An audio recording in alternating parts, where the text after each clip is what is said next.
He gave his last horse to the wounded Apache girl. At sunrise, her sisters came. The man had lived on the edge of the land for many years, far from the noise of town and far from other people. His ranch sat where dry grass met broken hills, a place most folks passed without stopping. Life had not been kind to him, but he was used to that. He woke before the sun every day, worked until his back ached, and slept when the stars were high. He did not complain. He believed that a man should endure what comes and keep moving forward. Once he had more than this. Years ago, the ranch had been fuller. There were more animals, more land, and sometimes even laughter. But drought came, then debt, then loss one after another. Some cattle were sold to pay bills. Some wandered off and never came back. A bad winter took more than he expected. Little by little, everything slipped through his hands. In the end, only one horse remained. That horse was old but strong, with calm eyes and steady steps. The man depended on it for everything, checking fences, carrying water, traveling to the nearest town miles away. Without the horse, the ranch would fail. He knew that very well. Still, he treated the animal with care, brushing its coat every evening and speaking to it like a friend. In many ways, the horse was the last proof that he was still holding on. That evening, the sky was turning orange and purple as he rode along the far edge of his land. He liked to check the fence before nightfall. Coyotes were known to slip through broken wire, and repairs were easier to plan in daylight. The air was quiet except for the soft sound of hooves on dirt and the wind moving through dry weeds. As he neared a shallow canyon, something caught his eye. At first he thought it was an animal, maybe a deer or a stray calf. He slowed the horse and looked again. What he saw made him stop completely. Near the rocks, half hidden by shadow, lay a small figure. It did not move. The man felt a tight pull in his chest. He dismounted carefully and walked closer, one hand resting on his belt out of habit. As he stepped nearer, he realized it was a girl, young and badly hurt. Her clothes were torn and there was dried blood on her side. Her breathing was shallow and her skin was pale. She was Apache. He knew it from the patterns on her clothing and the beads tangled in her dark hair. For a long moment he stood there, unsure what to do. Helping her would not be simple. People talked. Rumors spread fast in small places.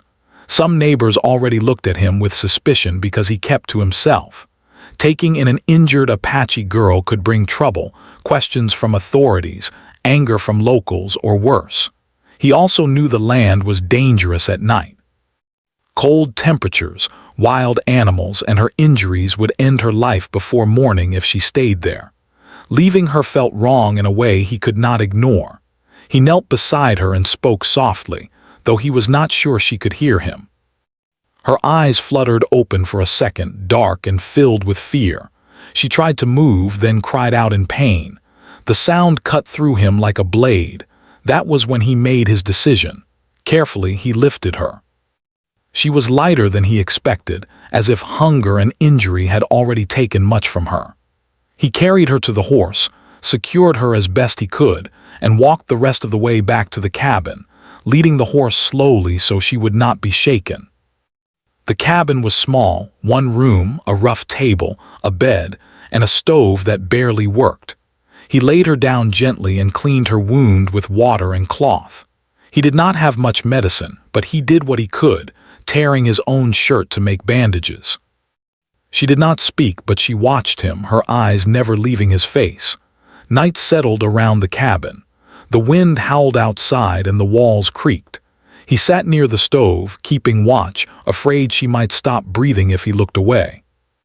He wondered where she had come from and how she had ended up alone and injured in that canyon. He also wondered what would happen next. Deep down, he knew this moment would change everything. Before dawn, she stirred and tried to sit up. He gently told her to rest. She spoke a few words in a low voice he did not understand, then fell quiet again. When morning light finally crept through the small window, he knew she needed to reach her people soon. Staying longer would only bring danger to both of them. He stepped outside and looked at his horse standing calmly near the post. A heavy truth settled over him. If he gave her the horse, she might survive. If he kept it, she might not. He closed his eyes for a moment, knowing the choice ahead would cost him more than anyone would ever understand. Morning came slowly, like the land itself was unsure whether to wake up. Pale light slipped through the small cabin window and rested on the girl's face. She was still breathing, but each breath looked like effort. The man had not slept. He sat on a wooden chair all night, listening to the wind, the crackle of dying embers in the stove, and the faint sound she made when pain stirred her awake. When the sun finally rose, he stood and stretched his stiff back. His body ached, but his mind felt heavier. He knew what needed to be done, even if he did not want to admit it yet.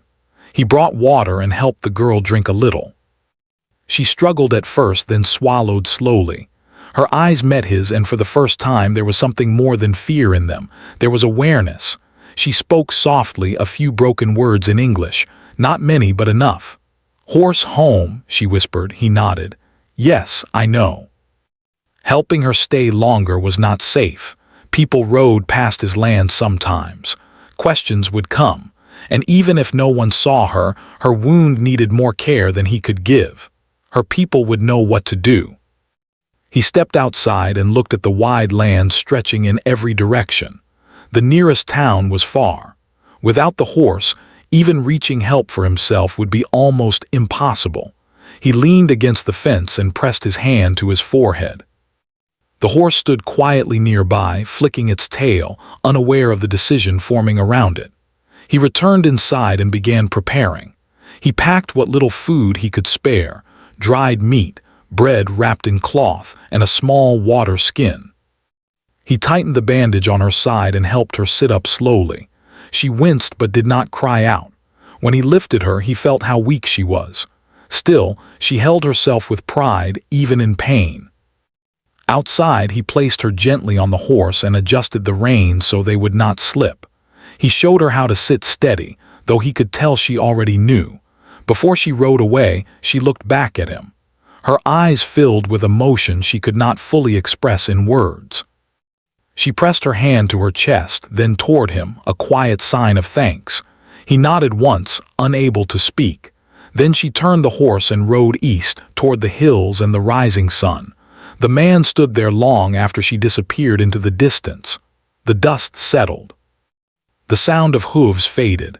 Silence returned, thicker than before. Only then did the full weight of what he had done sink in. Without the horse, the days became hard immediately. Simple tasks took twice the time. Carrying water from the well left his arms shaking. Walking the fence lines burned his legs. By the second day, blisters formed on his hands and feet. Neighbors noticed. One stopped by and asked where the horse was. The man gave a short answer, saying only that it was gone. The neighbor shook his head and muttered something about foolish choices before riding away.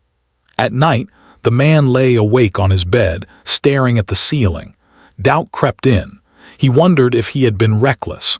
He wondered if kindness had finally pushed him too far.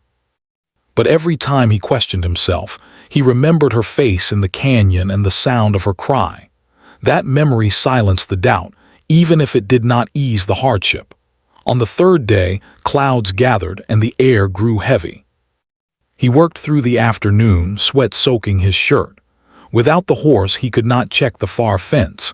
He could not reach town for supplies. He accepted that loss as the price of his choice.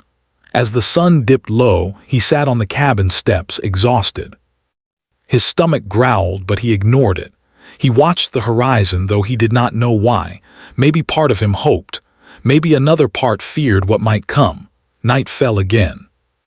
The wind carried distant sounds across the land, animals, shifting grass, and something else he could not place. He told himself it was nothing and went inside. Before dawn, a sound reached him that made him sit up straight. Hooves, not one set, many.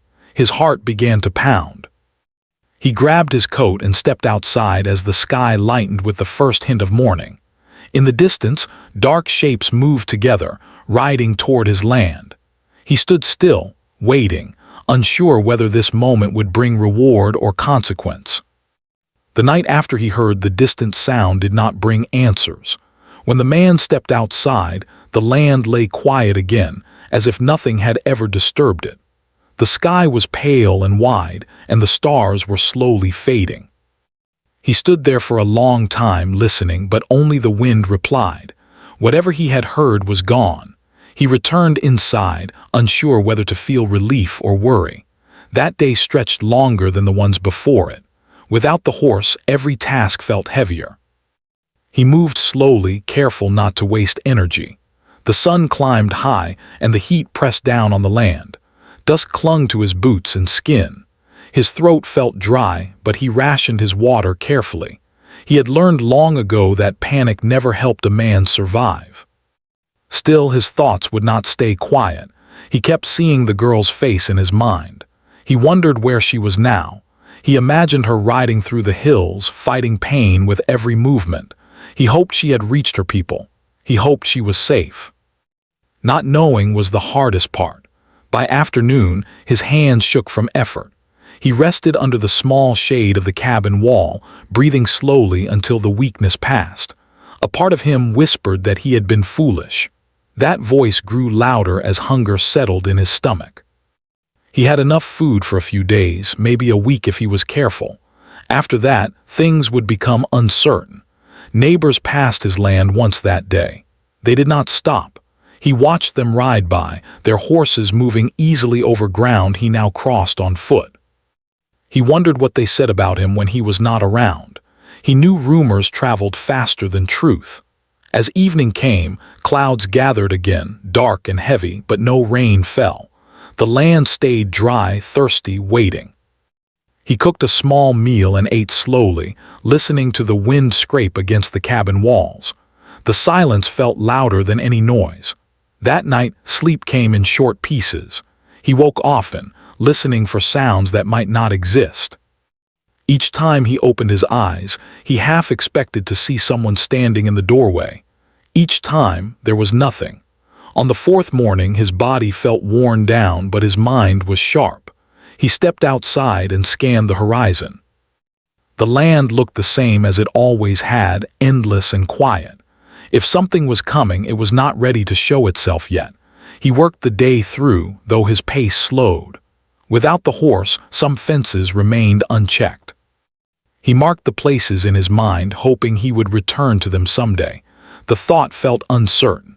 As the sun lowered, a strange feeling settled over him. Not fear exactly, but awareness. Like the land itself was holding its breath. He told himself it was just exhaustion, that hunger played tricks on the mind. When night fell, he sat on the cabin steps and watched the stars appear one by one. He thought about his past, about the choices that had led him here. He had lost many things in his life, but he had never lost his sense of right and wrong. Even now, with his future uncertain, he did not regret helping her. That thought surprised him with its strength. Before dawn, the air changed. It grew cooler, sharper. He woke from a light sleep with his heart beating fast, though he could not say why. He sat up listening. At first, there was only silence. Then, very faintly, the sound returned. Not close enough to see.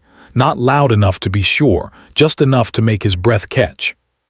He rose slowly, pulled on his coat, and stepped outside as the first line of light touched the horizon. The land ahead was still, but the feeling remained. Something was coming, and whatever it would soon cross the line between waiting and truth. The light of morning crept slowly across the land, turning the sky pale gold. The man stood outside his cabin, shoulders stiff, eyes fixed on the open ground ahead. He did not move. He did not call out. He simply waited, listening with every part of himself. Then the sound became clear. Hooves, many of them. They came from the east, steady and calm, not rushed, not careless. The rhythm was controlled, practiced. Whoever was riding knew this land well. The man felt his chest tighten. He had no weapon in his hands, only the dust under his boots and the quiet strength of standing his ground. As the riders came closer, shapes formed out of the morning haze. Horses moved in a wide line, their heads high, their steps sure. On their backs rode Apache women, strong, upright, and watchful. Their presence filled the space without noise or threat. At the front rode a familiar figure. It was the girl. She sat tall on the horse, her posture steady. The wound that once nearly took her life was now bound cleanly. Her face, once pale and weak, held color again. When her eyes met the man's, something warm passed between them, recognition, relief, and respect. The riders slowed and stopped a short distance from the cabin. No one spoke at first. The wind moved gently through the grass. The horses stood calm, as if they sensed no danger here. The girl dismounted carefully and walked forward. Her steps were slow but sure. When she reached him, she placed her hand over her heart and bowed her head slightly. Then she stepped aside. One of the older women came forward. Her hair was streaked with gray, her eyes sharp but kind. She spoke in clear, careful English. "You helped our sister," she said. "You did not know her, you did not owe her, but you helped."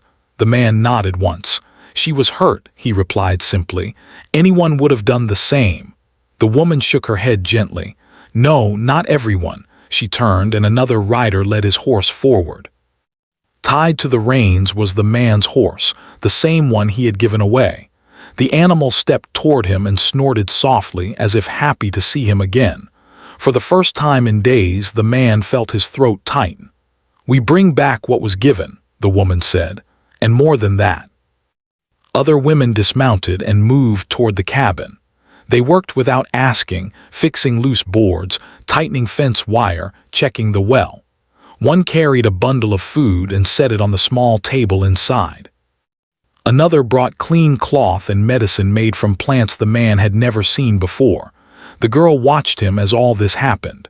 When the work was done, she stepped closer. "I live because of you," she said quietly.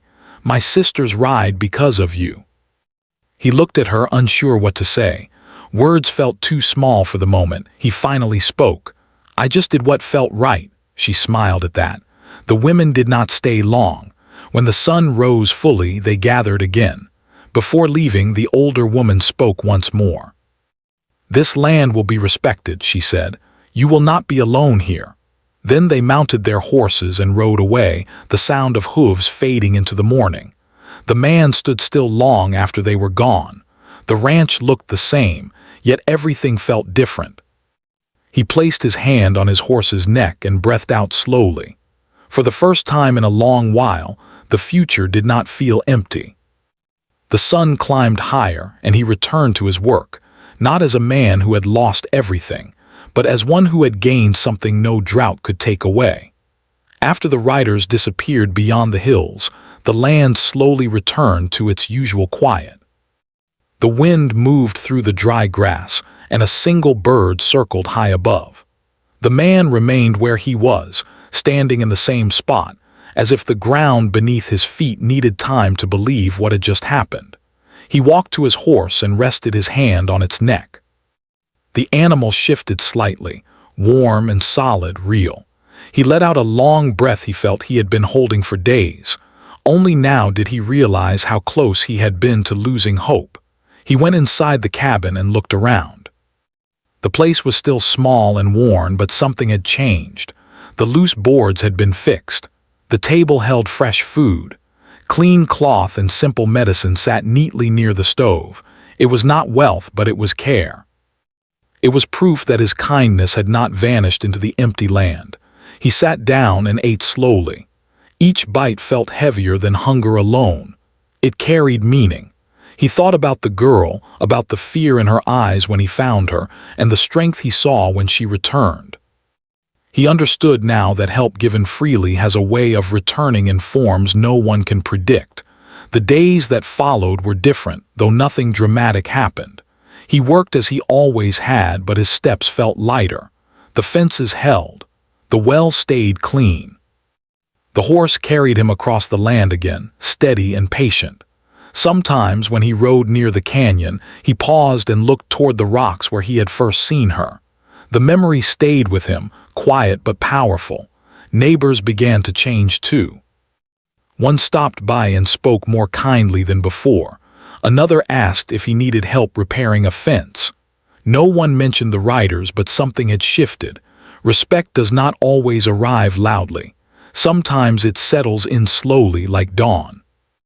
On certain mornings, he noticed signs near the edge of his land, tracks where there should have been none. A fence repaired before he reached it. Once, fresh water left near his well. No one ever appeared and no words were spoken, but he understood. He was not alone anymore. As weeks passed, the season turned. The heat softened. The sky brought clouds that promised rain. One evening, as the sun dipped low, he sat on the porch and watched the light stretch across the land. He thought about the life he had lived, how much he had lost, and how close he had come to giving up. He realized something important then. The hardest times had not broken him. They had shaped him. And when the moment came to choose between fear and doing what was right, he had chosen without hesitation.